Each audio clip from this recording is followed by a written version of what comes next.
नमस्कार, ग्लोबल अड्डा आप देख रहे हैं और मैं हूं आपके साथ पुनीत मिश्रा। और चलिए खबरों की शुरुआत में सबसे पहले जो अहम खबर की जो आज हम बात करने वाले हैं वो है कतर से।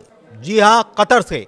और कतर के दोहा में आज धमाके हुए हैं और धमाकों की आवाज सुनाई दी है और इसकी तस्वीरें भी निकलकर सामने आई हैं। किसने ये धमाके किए हैं, क्यों ये धमाके किए हैं, पूरी खबर आपको हम बताने वाले हैं। दरअसल इसकी जिम्मेदारी IDF ने ली है, यानी इजराइल डिफेंस फोर्स ने ली है।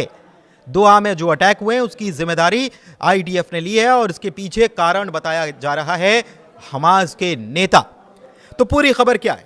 हमास के नेतृत्व को निशाना बनाया गया है IDF की तरफ से। और यह कहां बनाया गया है? कतर के दोहा में।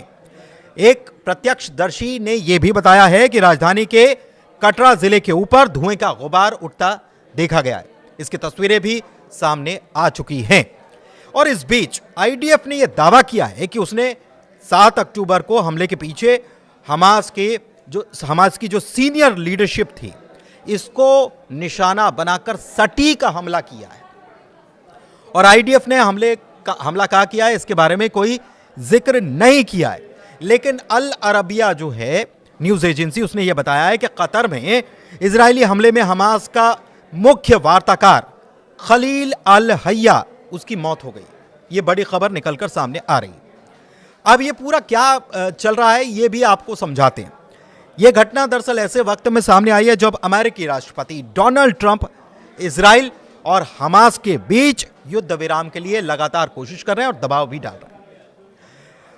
ट्रंप ने हाल ही में रविवार को एक बयान दिया था और कहा था कि इजरायलियों ने भी मेरी शर्तें मान ली हैं, हमास को भी मान लेना चाहिए।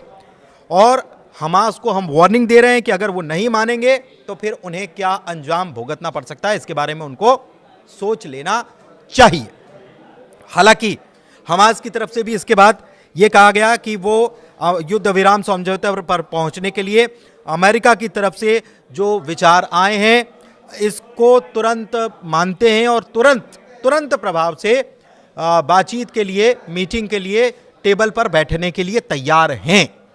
तो ये जब हमला हुआ है तब हुआ है जब हमास की तरफ से बातें, शर्तें मान ली गई थी और कहा था कि हम बातचीत और बैठक करने के लिए तैयार हैं। फिर भी हमला हुआ। और कहां हुआ? जो जानकारी आ रही है वो ये आ रही है कि ये उस जगह हुआ है जहां पर नेगोशिएशन टीम जो है वो बातचीत कर रही थी गजा में सीज फायर का मामला कैसे बन सकता है, कैसे सीज फायर हो सकता है। और ये पूरा प्रपोजल जो है US की तरफ से आया था, अल जजीरा की तरफ से ये रिपोर्ट निकलकर सामने आई है। यानी कि वहां पर उस इमारत में जहां पर हमास के लीडर ये बात कर रहे थे कि कैसे गजा में सीज फायर को लेकर जो US का प्रस्ताव आया उसको लेकर बातचीत की जाए, तभी ये अटैक यहां पर सामने हो गया। और इसमें खलील अल हय्या की मौत की बात भी कही जा रही है। एक चीज और है कि कतर ने क्या कहा है? कतर ने कहा है कि इजराइल का जो हमला है, ये हमास के ऊपर जो हमला है ये कायरतापूर्ण हमला है, इसकी निंदा की है और कड़े शब्दों में इसका जवाब देने की बात कही गई है कतर की तरफ से। धन्यवाद।